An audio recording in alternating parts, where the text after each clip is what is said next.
आप सबको बहुत बहुत प्रणाम। और आज एक बेहद ही संजीदा विषय को लेकर के आप सबके समक्ष हाजिर होना हुआ है। जैसा कि आप सबको विदित है कि आज अंतर्राष्ट्रीय नशा मुक्ति दिवस है और उस उपलक्ष्य में आज हमारे साथ पुलिस विभाग में बतौर सब इंस्पेक्टर कार्यरत आदरणीय अशोक वर्मा जी हमारे साथ में हैं। और जैसा कि आप सबको पता है कि आजकल के युवा किस प्रकार से नशे की तरफ भाग रहे हैं, कितनी तीव्रता से भाग रहे हैं, ऐसे में हम सब युवाओं का इन छोटे छोटे कार्यक्रमों के माध्यम से, इन बातचीत के माध्यम से ये कहीं ना कहीं उत्तरदायित्व बन जाता है कि हम समाज को अपने इन छोटी छोटी कोशिशों के माध्यम से क्या दे रहे हैं। और नशा जिसका अगर हम अर्थ देखें तो अपने आप में एक ऐसा अर्थ समेटे है जो ये बात क्लियर कर देता है कि नशे के क्या नुकसान है। नशे का अर्थ होता है नाश, जो हमारे ना सिर्फ सामाजिक ताने बाने को, ना सिर्फ हमारे शरीर को, बल्कि समाज में हमारी प्रतिष्ठा को भी कहीं ना कहीं बहुत व्यापक स्तर पर नुकसान पहुंचाता है। तो इसी विषय पर बातचीत करने के लिए आज हमारे साथ अशोक वर्मा जी हैं। तो आइए इनसे बातचीत शुरू करते हैं, इनका स्वागत करते हैं। सर बहुत बहुत नमस्कार, स्वागत है आपका। धन्यवाद। तो सर मैं सबसे पहले ये जानना चाहूँगा कि जैसा कि आप पुलिस विभाग में कार्यरत हैं और लगातार इन कामों में आप सक्रिय रहते हैं, नशे के विरोध में आपने काफ़ी ज़्यादा कार्यक्रम किए होंगे और कहीं ज़्यादा आपने इस प्रकार के कार्यक्रमों में हिस्सा रखा होगा। तो मैं यहाँ से आपसे ये जानना चाहूँगा कि आजकल हमारे देश के युवा, क्योंकि 65% आबादी हमारे देश में युवाओं की है, और जिस देश में युवा इतने ज़्यादा हो जाएं तो उस देश को विश्व में महाशक्ति बनने से कोई रोक नहीं सकता। लेकिन हमारे देश के युवा आजकल किसी दूसरी दिशा और दशा को पकड़े हुए हैं। तो आप क्या संदेश उनको देना चाहेंगे, क्योंकि आपने यकीनन हमसे ज़्यादा दुनिया देखी है और बड़े वाक़यात आपने अपनी ज़िंदगी में देखे हैं, तो क्या कहना चाहेंगे?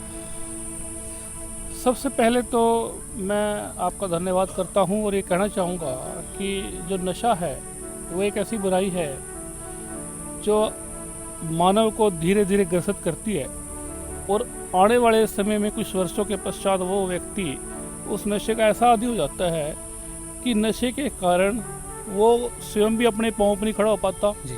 और उसकी परिवार की जो आर्थिक दशा है, आर्थिक स्थिति है, और दशा और दिशा दोनों ही बदल जाती है। बिल्कुल।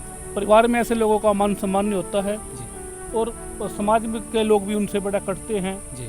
हम प्रयास संस्था के माध्यम से हरियाणा राज्य नारकोटिक्स कंट्रोल ब्यूरो जी। के हमारे जो मुखिया हैं परम आदरणीय श्रीकांत यादव, अतिरिक्त पुलिस महानिदेशक हैं, उन्होंने 1999 में फतेहाबाद जिले के पुलिस अधीक्षक होते हुए वहाँ जो ये नशे का कारोबार था, क्योंकि आपको पता है कि नशे का जो कारोबार है वो फतेहाबाद में, सिरसा में, हिसार में ज़्यादा है। पंजाब से लगता इलाका है, कुछ राजस्थान से लगता इलाका है, और जो नशा आता है वो पंजाब और राजस्थान से ही आता है, मुख्य रूप से राजस्थान से आता है जी। फिर कुछ हमारी पंजाब की सीमाएं हैं जो पाकिस्तान से लगती हैं, वहाँ से भी नशा आ रहा है। तो उन्होंने क्या किया, 1999 में अपने पुलिस कर्मचारियों को, अधिकारियों को सीधा निर्देश दिया, आदेश कर दिए भी मुझे फतेहाबाद जिला नशा मुक्त चाहिए। उन नशा मुक्त करने के लिए उन्होंने भरसक प्रयास किया और जितने भी नशे के कारोबार करने वाले लोग थे उन सबको पकड़ के सलाखों के पीछे भेजा गया। अब उन्होंने देखा कि हमने नशे के जो व्यापारी हैं, नशे का कारोबार करते हैं, ऐसे लोगों को तो सलाखों के पीछे भेज दिया, क्या हम ऐसे लोगों का भी कुछ कर सकते हैं जो लोग नशा करते हैं, यानी नशा बेचते नहीं हैं, कर रहे हैं, उसके आदी हो चुके हैं। तब उनके मन में एक विचार आया, उन्होंने प्रयास संस्था का गठन किया 1999 में, और उसका गठन करने के पश्चात वो गांव-गांव गए, गली गली गए, शहर में पूरे फतेहाबाद में घूमे और वहाँ के लोगों से मिले। पहले तो लोग पुलिस को देख के विश्वास नहीं करते थे कि भैया तो हमें पकड़ के ले जाएंगे, पर जैसे ही कुछ लोग सामने आए कि मैं इस नशा छोड़ना चाहता हूँ, उनको प्रण दिलाया गया, उनका उपचार कराया गया। 15 दिन 20 दिन उनको अलग से स्थान रहने के लिए स्थान दिया गया, नशा छोड़ने के लिए उनको प्रेरित किया गया, उनको दवाई वगैरह दी गई, औषधियाँ दी गई, खाने पीने का उनकी विशेष सुविधा दी गई, रहने सहने की अच्छी सुविधा दी गई, और वो लोग नशा छोड़ चुके थे। जब वो लोग नशा छोड़ के घर वापस आए तो वो एक आदमी 100 आदमियों का काम कर रहा था। उसने ये बात पूरे गाँव में, पूरी गली मोहल्ले में फैलानी शुरू कर दी, और तब से प्रयास संस्था ने 1999 में फतेहाबाद में हज़ारों लोग ऐसे थे जो जिनके घर बस गए, जो नशे में पड़े हुए थे, नशा छोड़ चुके थे।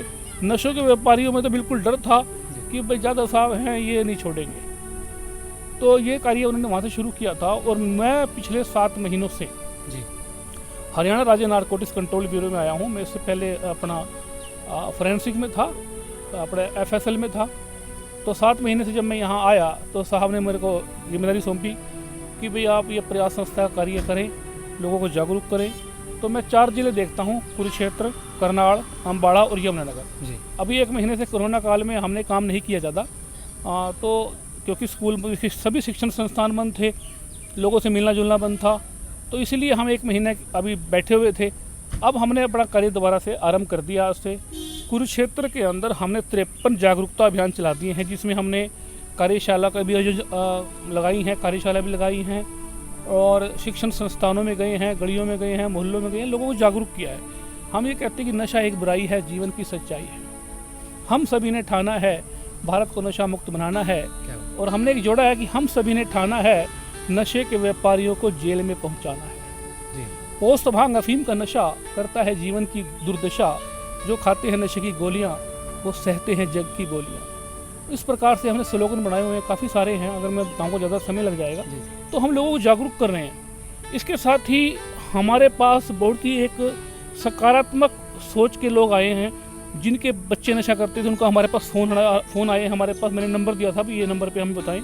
वैसे मैं आपको बता दूं, हमारा जो हरियाणा राज्य नारकोटिक्स कंट्रोल ब्यूरो का टोल फ्री मोबाइल नंबर है वो है 90-508 91-508 90-508 91-508। इस नंबर पर आप किसी भी अपराधी की सूचना हमें दे सकते हैं जो ऐसा कारोबार करता है, और ऐसे व्यक्ति की भी सूचना हमें दे सकते हैं जो व्यक्ति नशे का आदी हो चुका है और नशा छोड़ना चाहता है, ताकि हम उस व्यक्ति का नशा छुड़वाने के लिए हर संभव प्रयास करें।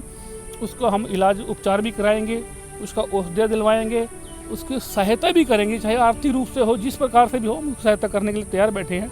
तो हमारे पास कुछ क्षेत्र में काफ़ी लोगों के फ़ोन आए, उन लोगों से हम मिले, और उन लोगों ने, भगवान की कृपा है, कुछ उन्हें नशा छोड़ भी दिया। और उनके माता पिता मुझे कल मिले बल्कि, तो बोले जी हमारे बेटे ने जो है नशा छोड़ दिया। और भी काफ़ी लोग हैं जिनको हम जा करके नशा छुड़वाने का हम कार्य कर रहे हैं, और हर जगह जा करके हम नंबर देते हैं भी ये हमारा नंबर है, इस पर आप बताएं। तो अम्बाड़ा में, करनाल में, यमुनानगर में और कुरुक्षेत्र में ये अभियान हमारा निरंतर जारी है। इसी मैं करता हूँ, स्वयं मैं जाकर करता हूँ। बाकी जिलों में भी हमारा ये कार्य चल रहा है, हरियाणा के बाकी अन्य जिलों में भी ये हमारा कार्य चल रहा है। और मैंने एक बल्कि कविताएं भी बहुत सारी लिखी हैं। जी तो मैं एक कविता उसमें लिखी थी, बल्कि आज भी मैंने काफ़ी जगह सुनाई है जी इरशाद कि चल नशेड़ी नशा छोड़ दे, क्या बात, चल नशेड़ी नशा छोड़ दे, है ये बुरी बीमारी, एक बार जो लग जाए तो, एक बार जो लग जाए तो जीवन हो जाए भारी, चल नशेड़ी नशा छोड़ दे। ये कविता बहुत लंबी है, अगर सुनाऊंगा ज़्यादा समय लग जाएगा। तो इस प्रकार से हम लोगों को जागरूक कर रहे हैं, बता रहे हैं, कविता के माध्यम से भी, वैसे भी प्यार से भी समझा रहे हैं। और अपराधियों के लिए हम काल का रूप हैं। अगर कोई व्यक्ति हमारे ऐसा संज्ञान में आया कि वो नशे का कारोबार करता है, मैंने अभी 2 आदमी को अंदर दिया है, पकड़ा है उनको, जो नशे का व्यापार किया करते थे, और कोई भी ऐसा आदमी हमें मिलेगा तो हम उसको बिल्कुल भी नहीं छोड़ेंगे। तो सर आपके तमाम कार्यों के लिए आपको बहुत बहुत बधाई। और आपने जैसे प्रशासन का उदाहरण दिया, आपके जो आदरणीय जाधव जी हैं, उनके सानिध्य में, उनके नेतृत्व में आप जिस प्रकार से बड़े स्तर पर कार्य कर रहे हैं, तो ईश्वर आप सबको लगातार इन प्रयासों में कामयाबी दिलाती रहे। तो मैं आपसे अब सीधे सीधे एक प्रश्न पूछना चाहूँगा कि जो लोग आपकी नज़र में आ गए, जो नशा करते हैं, उनको तो आपने पकड़ लिया, फिर उनको आपने सुधार दिया, नशा छुड़वा दिया, लेकिन जो लोग नज़र में नहीं आ पाते, जैसे हम जैसे युवा बच्चे जो सड़कों से कहीं छोटा छोटा जो बिल्कुल सस्ता नशा करते हैं, और वो जो एक गलत हरकत में बुरी तरीके से फंस चुके हैं, उन पे विशेष रूप से किस प्रकार से ध्यान जाए, और इन चीज़ों, नशे की तरफ जो हमें चीज़ें बढ़ाती हैं, क्या शिक्षा का कसूर है, या हमारे जो पारिवारिक संस्कार हैं वो हमें कहीं ना कहीं कमतर मिले हैं, माँ बाप ध्यान नहीं दे पा रहे हैं, तो विशेष रूप से आप किसका कसूर इन चीज़ों में मानते हैं? क्या चीज़ अच्छी होनी चाहिए? क्या शिक्षा में कुछ ऐसा होना चाहिए, या सरकार की तरफ से कुछ मापदंड ऐसे तैयार किए जाएँ, ऐसे कड़े नियम बनाए जाए कि कोई युवा बच्चा नशे की तरफ नज़र भी ना कर सके? क्या कहना चाहेंगे सर इसमें? कल ही मैंने एक इस पर लेख लिखा था जी, युवाओं में बढ़ती नशे की प्रवृत्ति जी सर, एक समस्या। जी ये लेख कई समाचार पत्रों में प्रकाशित हुआ है। जी। उसमें मैं एक घटना बताऊंगा आपको। जी। मैं 2-3 साल पुरानी बात है, 2-3 वर्ष पुरानी बात है। पीपली में मैं घूम रहा था शाम को ऐसे ही सादे कपड़ों में, तो मुझे 2-3 लड़के बैठे हुए मिले और वो सिगरेट भर के पी रहे थे। मैं उनके पास गया और उनसे बात की, भाई आप ये करते हैं, क्यों करते हैं? मैंने उनको कहा, भाई देखो हमारे ग्रंथ शास्त्रों में लिखा है, पोस्त भंग अफीम मद नशा उतर जाए प्रभात, नाम खुमारी नानका चढ़ी रहे दिन रात। तो बोले जी, मैंने ये बात पूरी भी नहीं की थी, एक लड़का बीच में बोल पड़ा कि जी हम क्या करेंगे जी, कि हमें तो जीना ही नहीं, हम तो मरना चाहते हैं। तो मैंने पूछा भी एक ऐसा कारण क्या है?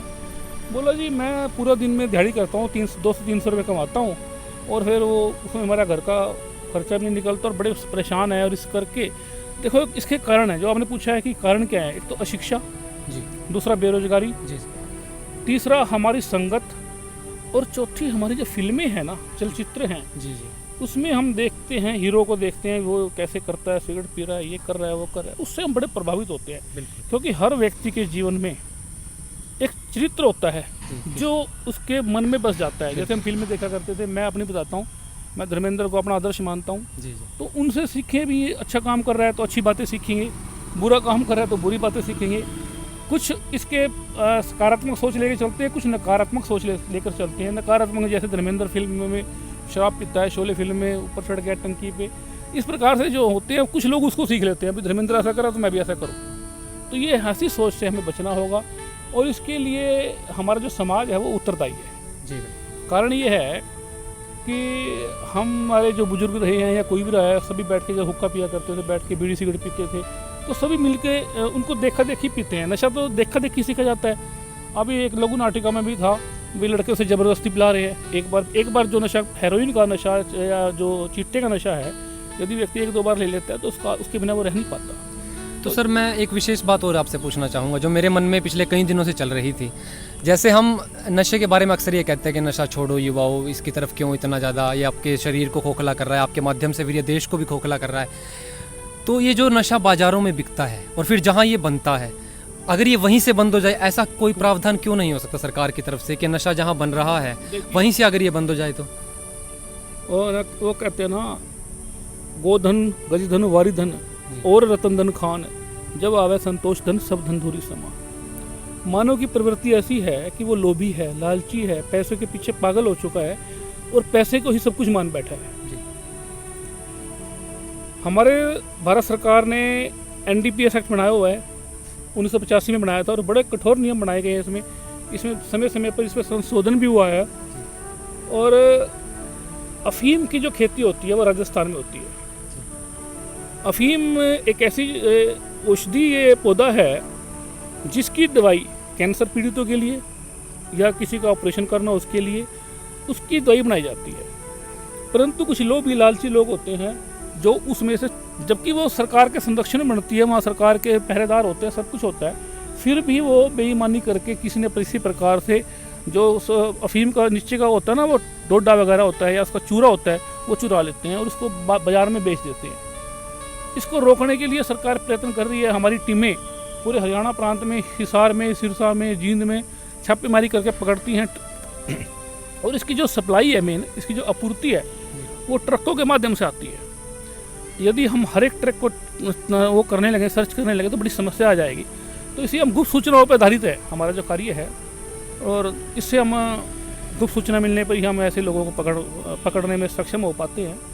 और जहाँ तक आपकी बात है कि बिक क्यों रहा है, अब इसकी खेती करनी सरकार की मजबूरी इसलिए है क्योंकि इससे औषधियाँ बनाई जाती हैं। अगर इसका एक व्यक्ति इसका दुरुपयोग करता है तो उसका जिम्मेदार है, उसके लिए भी नियम है, कानून है उनको पकड़ने के लिए। जब तक हमारी सोई हुई आत्मा नहीं जागेगी तब तक बात नहीं बनेगी। तो ये बड़ी अच्छी बात कही आपने, क्योंकि समाज का विषय है तो समाज के लोगों को इस बारे में जानना पड़ेगा और इसमें महत्वपूर्ण कदम उठाने पड़ेंगे। तो सर आखिर में एक बिल्कुल संक्षिप्त छोटी सी समय में थोड़े में आप बताएं कि युवाओं को क्या संदेश देना चाहेंगे आप, क्योंकि आप तो युवाओं के बीच में रहते हैं और आप सब कुछ देखते ही अपनी आंखों से, दिन भर में आप ड्यूटी पे रहते हैं। तो युवाओं को विशेष रूप से क्या संदेश आप देना चाहेंगे कि उन्हें अपनी ज़िंदगी में किस प्रकार से माँ बाप के सपनों को पूरा करना चाहिए, और ये नशे जैसे छोटे सस्ते जो नशे हैं जो रात को किया और सुबह उतर गया, इसका क्या फ़ायदा, तो इस बारे में आप क्या कहना चाहेंगे? देखिए, हमने अभी तक 100 जागरूकता कार्यक्रम कर दिए हैं जी, अम्बाला, कुरुक्षेत्र, करनाल में ला करके। तो सभी शिक्षण संस्थाओं में वहाँ हज़ारों बच्चे होते हैं, ITI में जाते हैं, स्कूलों में जाते हैं बच्चे, हज़ारों बच्चे होते हैं। हमारा सबको संदेश एक साथ देते हैं। जब हम किसी संस्थान में जाते हैं वहाँ हज़ारों बच्चे हमारी बात को सुनते हैं और वो हमारी बात का अनुसरण भी करते हैं। और बाद में हमारे पास उनके फ़ोन भी आते हैं, जी ये समस्या है, ये है, ये है, वो भी है।